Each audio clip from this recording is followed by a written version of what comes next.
panawagan tungkol sa seguridad sa pagkain, hanap buhay at kalikasan. Isang mapagpalayang araw mula sa ating mga kasamang mangingisda mula sa Bataan, sa Bulacan, sa Paranaque, sa Zambales, at ang ating iba pang mga kasamang mangingisda. At ang ating mga kasama mula sa Manila.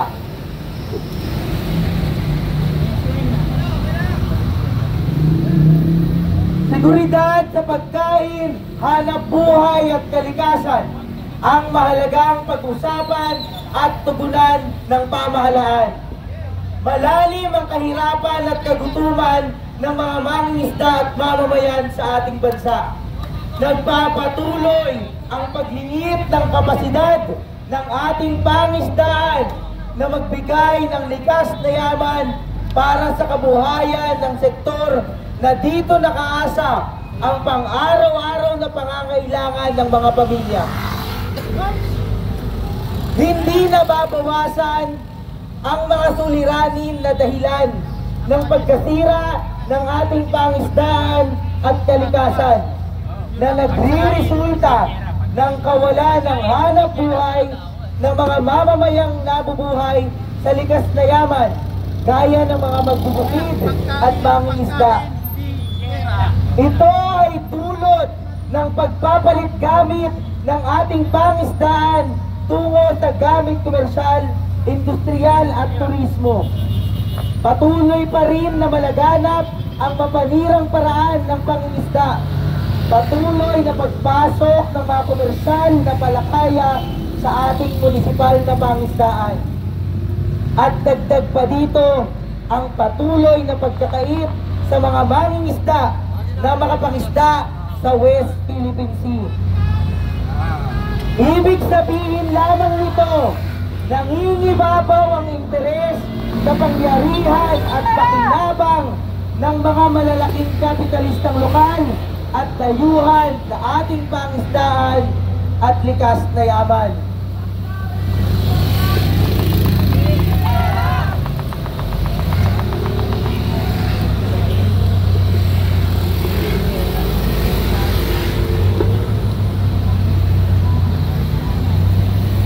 Matatandaan natin na maging ang Department of Agriculture ay nagsabi na ang pagpapaunlad ng lokal na agrikultura at pangisdaan ang tanging daan tungo sa pagkamit ng seguridad sa pagkain at hanap buhay at magpapababa ng presyo ng pagkain. Ang Department of Agriculture din ang nagsabi na dapat ibalik sa 50% ang taripa ng mga imported na produktong agrikultural. Sa halip na ibaba ito sa 35%, kabilang din ang Department of Agriculture sa binuong Task Force West Philippine Sea para pangunahan ang mapayapang paglutas na nagaganap sa Sigalot. Sa kabila ng mga ganitong pahayag ay humakbang ang pamahalaan at inilabas, nilagdaan o pinirmahan ang Executive Order number 62 noong June 2024 na nagtatakda ng 15% na lang na taripa ang ipapataw sa lahat ng imported na produkto. Hindi lamang ang produktong agrikultural at pangisdaan. Ibig sabihin, lalo pang babaha ang imported na produkto na papatay sa ating lokal na tagapaglikha ng produktong agrikultural. Habang ang usapin ng West Philippine Sea ay tumataas ang tensyon na siyang dahilan ng lalong pagkatakot ng mga mangingisda na nangingisda sa West Philippine Sea.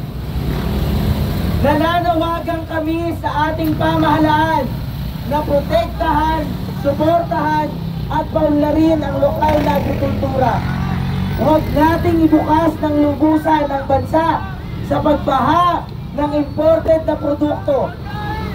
Sa halip ay ibaba ang taripa na at gamitin natin ito laban sa hindi pantay na kompetisyon.